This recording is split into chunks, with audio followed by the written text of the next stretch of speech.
रम्या, आपण बॉम्ब उडवायला बळीचा बकरा शोधत होतो ना? आणि बळीचा बकरा वेळेची आमंत्रण पत्रिका घेऊन स्वतःच आलाय.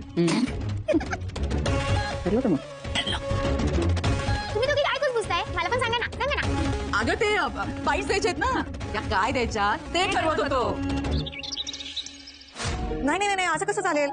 अहो मला सांगा, तुम्ही जेव्हा बाहेर जाता तेव्हा शारदा एकट्या जातात ना सगळीकडे, मग तुम्ही यायलाच पाहिजे. असं कसं चालेल? अहो जावयाचं आणि मुलीचं कौतुक करायला पाहिजे ना. तुम्ही आला नाही तर हिरमोड होईल दोघांचा. आणि हो, आरुषीला बरोबर घेऊन या बरं का, कारण की हॉस्टेलमध्ये गेली तेव्हापासून भेटलीच नाही आम्हाला. अहो खरंच आम्ही वाट बघतोय, नक्की या. कसली हात रे. आलात? कशी झाली कोरिकची ट्रिप? एक नंबर. कुर्गला गेला होतास? अरे नाही नाही, तुम्हाला कुठे जाताय, काय प्लॅन करताय हे मला सांगायचं नसतं ना. जाऊ दे. बडे भैया, काही लक्षात येत आहे का तुझ्या? काय काय? अरे कुणाच्या तरी नाकाच्या शेंड्यावर राग ठाण मांडून बसलाय. हो रे, दिसतोय राग. पण तुला सांगतो आई, हे ना याच्यामुळे झाले सगळं. का? जन्मेजय, घरच्या प्रेशर कुकर मध्ये राग खतखतोय ह्याला कारण एकच आहे, जन्मेजय देशमुख. बरोबर. पण मग मी काय केलं? तू काय केलं म्हणजे? आई तुला सांगतो, ना पुढचं बुकिंग करायला कुठले तरी बुकिंग ऑफिस मध्ये गेला आणि हा प्रॉब्लेम आला. तुझ्याकडे कोण नव्हता? तुला नाही कळत? आई मी काय म्हणते, मला असं वाटतं ना पाठ अगदी बरोबर बोलताय. तुम्हाला तर माहिती आहे ना जीवांना किती सवय पुषार का मारायची. चकाचक बाई, तू माझ्यावर काय उलटतेस? तुम्हाला तिघांचं ठरत नव्हतं की नक्की कुठे जायचं आहे, म्हणून मग मला पुढाकार घ्यावा लागला, मला डिसिजन घ्यावा लागला. आता त्यात त्या ट्रॅव्हल एजन्सीने घोळ घातला, तर मी काय करू? अरे काय करणार होतं म्हणजे? नाही मी काय म्हणते, मग घरातून निघताना सांगायचंच नाही ना की आपण कुर्गला जाणार आहोत म्हणून. तुला सांगतो आई, पूर म्हटलं आणि आम्हाला फार्म हाऊसला घेऊन गेला माहिती का? आई काय नाही, ह्याला काही अर्थच नाही खरंच. सिरियसली आता अचानक फार्म हाऊसला जायचा प्लॅन झालाय तर ज्याला कळवलं पाहिजे त्याला कळवलं पण नाही म्हणजे काय बाबा अशा? नाही चूक त्यांचीच आहे ज्यांनी कुर्गला जाण्याचा प्लॅन केला. हा. ही सगळी तुमची जबाबदारी होती जीवा. यांची. अरे रुसणाऱ्या माणसाला रुसून न देण्याची. नंदिनी, काव्या, तुम्ही दोघी लबाड झालाय का? म्हणजे तुम्ही दोघी यांना जॉईन झालाय या टोणक्यांना. मग काय तर थोडक्यात काय, माझ्या सुना सुद्धा आता माझ्या राहिल्या नाही. आई अहो काय हा खरंय आई, या सुना राहिल्या नाहीये तुझ्या. पाणीपुरी खायच्या दिवशी आपली साईड घेतली म्हणून वचपा काढताय. काय काही काय बोलताय पाहत. नाही नाही आई, तुम्हाला हसवण्यासाठी थोडासा खोडकरपणा केला एवढंच. आणि माननीय देशमुखांना न सांगता फार्म हाऊसला जायचा प्लॅन नव्हता. असू दे असू दे. हसली बाबा एकदाची म्हातारी. अहो काय बोलताय? तू ना याला ना बदलून काय सारखा आजकाल मला म्हातारी म्हातारी म्हणतो. जाऊ दे. पण मला सांगा, ट्रिप झाली कशी तुमची? अरे मस्त मस्त धम्माल केली आम्ही, खूप गप्पा मारल्या, मज्जा केली, क्रिकेट पण खेळलो. जेवायची वेळ आली तेव्हा मी मस्त ती आपली ट्रिक आजमावली. चिठ्ठ्यांची हा करेक्ट. म्हणजे फसवलं त्या दोघींना? नाही ना, काय भोक्याला या मांजरीने चान्सच दिला नाही. ते खरं आहे, पण शेवटी झालं कोणाच्या मनासारखं तुमच्याच ना. म्हणजे आई काय, जीवा आणि काव्या या दोघांची चिठ्ठी आली, त्यांना स्वयंपाक बनवायला लागला. आणि आई जेवण झाल्यानंतर जीवांनी कविता सुद्धा केली. पूर्ण सांग, काही अर्धवट माहिती देऊ नको. का खरंय? आता काय अर्धवट माहिती दिली? पूर्ण माहिती अशी आहे की फक्त जन्मजयनी नाही, नंदिनी आणि जन्मजय दोघांनी मिळून एकमेकांसाठी कविता केली आहे. असं आहे का? मग तू आणि पार दोघांनी एकत्र पंजा लढवला, त्याचं काय तेही सांग ना जरा. हो हो हो, तेही झालं. हो लढलो. मी जिंकले. हो, आता सांग. पंजा लढवण्यात ही जिंकली? फार लाज वाटते तुला? हॉरिबल. लाज काय नाही, लाज. हो ना. पंजात हरलोय पण बायकोला जिंकलोय. पंजाचं काय कौतुक आहे? छान छान, म्हणजे मज्जा केली तू. आणि हे सगळं आम्ही ट्रूथ अँड डेअर मध्ये खेळलोय. अजून काय काय केलं सांगा ना. एक मिनिट थांब ना जरा. तुला सगळं आत्ताच ऐकायचं आहे का? आम्ही मुलं आम्ही जरा फ्रेश होते ना, म्हातारी बसतो आत्ताच अगं तरी बोलला, मी नसं ऐकून घेतलं. मग काय? तू दोघे आगाऊ झाले. खुश दिसताय. काय चाललंय तुझं? बघ ना, फार्म हाऊस होतं, मज्जा करून सगळे कसं सगळं हसत खेळत सांगताय. किती आनंद येते. रम्या, अगं मरणाआधीचे काही दिवस एन्जॉय करतात ही लोक.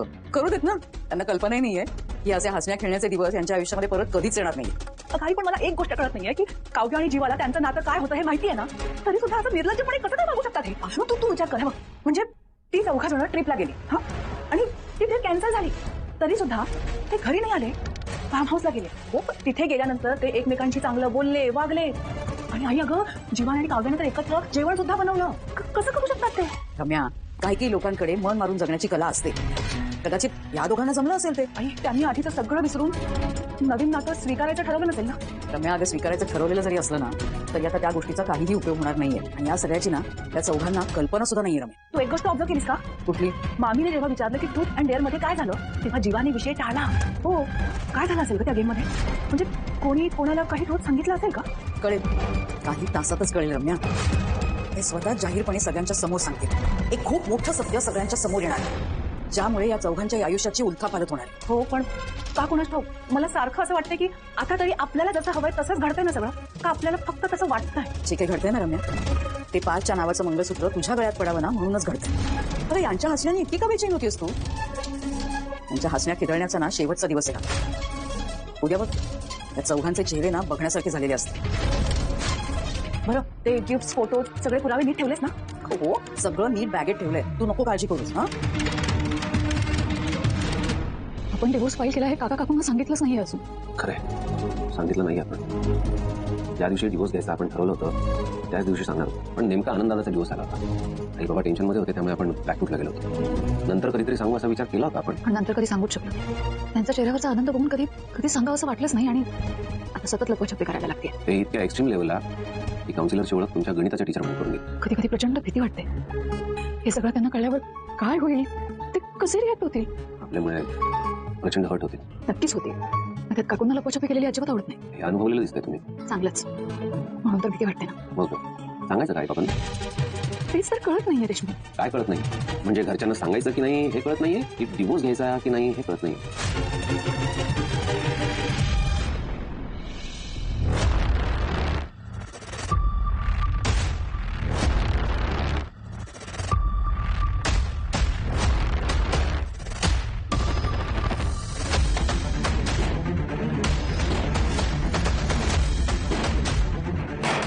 हे कोण धडपडताय? हॅलो, सॉरी तुम्हाला नाही. कशा तुम्ही? असं कसं? नाही कानविंदे वहिनी, तुम्हाला तर यायलाच हवं. आणि सहकुटुंब सहपरिवार. हो, माझ्या मुलांचा आणि सुनांचा कौतुक सोहळा आहे. आणि अशोकरावांना विक्रम फोन करतीलच. हा, हो, मी ऍड्रेस परत पाठवते. वाट बघते मी. हा, हे काय बॅग कशी काय? अगं बाई, इथे कशी काय आली माझी बॅग? हा, इथे कशी काय पडली? तेच तर ना. अरे हो, ही तुटलेली बॅग तुमची आहे नाही का? हो, माझीच बॅग आहे. मग एवढं घाबरायला काय झालंय? घाबरली कुठे मी मानिनी? अगं बॅग रूम मध्ये ठेवली होती ना, ती अशी अचानक हॉलमध्ये दिसली म्हणून गडबडले इतकंच. हेच ना, म्हणजे वरून कशी काय खाली बॅग आली? काय सर, ते मी लादी पुसायला सामान बाहेर काढलं होतं ना, त्यातनं पडले असेल बहुतेक. अशी कशी पडली? वेंधळीस का ग तू अशा? आता मी काय केलं, लादी पुसताना सामान इकडचं तिकडे करायला लागतं ना, नाहीतर तुम्हीच म्हणता काम चुकावे. तोंड वर करून बोलू नकोस हं तू. आणि आम्हाला न विचारता आमच्या वस्तूंना हात का लावलास? अहो, या वेळेस पण विचारणार होते, पण मी काल ना रम्याताईंना फोन केला. तुम्ही घरात नव्हते ना तेव्हा, तर त्या म्हटल्या असं फालतू कारणासाठी फोन नाही करायचा, म्हणून नाही विचारलं. नाही तर विचारलं असतं. फार शानपणा करायला लागलीस तू. तू ना अशी यावेळी लागलं का मला? आशा, यावेळी मारू नका म्हणजे? आधी कधी मारलंय का याने तुला? मामी अगं काहीतरी काय? आशा काय बोलतेस? आम्ही कधी मारलं तुला? हो ना. रम्या, तुला विचारलंय मी. अगं आशा, तू बोल, घाबरू नकोस. यांनी मारलंय का कधी तुला? काय झालं होतं तेव्हा? आणि असं काही झालं असेल तर तू मला का नाही सांगितलं? ताई, ते मी नाही ताई, त्यांनी नाही मारलं मला. अगं तू आता म्हणालीस ना यावेळी मारू नका म्हणून. तू घाबरू नकोस आशा, तू बोल बरं. नाही त्या मारतील की काय असं वाटलं मला, म्हणून मी म्हटलं यावेळेस मारू नका. बरं ठीक आहे, तू एक काम कर, ही बॅग नेऊन ठेव जावं. कशाला? मी घेऊन जाईन. हो, नाही. हा, रम्या घेऊन जाईल ना. चल चल चल, निघ ग.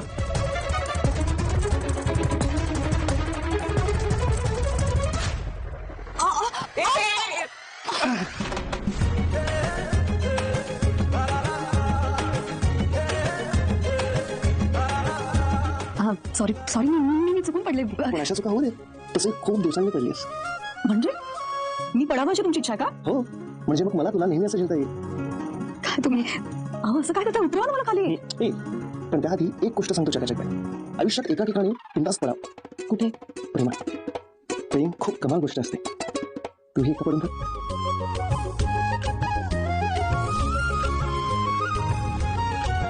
मी तर पडलीच आहे पसारी मला. तुमच्या प्रेमात फक्त पडले नाहीये, आकंठ बुडाले. मी सुद्धा.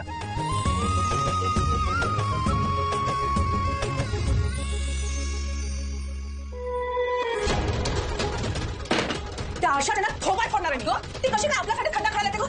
आज फक्त मामीमुळे वाचली का ती, पण नेक्स्ट टाइम बघ तिला कसं घराबाहेर काढते ते. रम्या, आधी शांत हो. रागावर शांत हो तू. कशी शांत हो आई? सांग ना, मामीने जर आता खाली ही बॅग भरली असते आणि यातल्या गोष्टी बघितल्या असत्या तर काय झालं असतं? हो ना रम्या, नशीब मानिनीने त्या रुमालावरती जे के लिहिलेलं बघितलं नाही.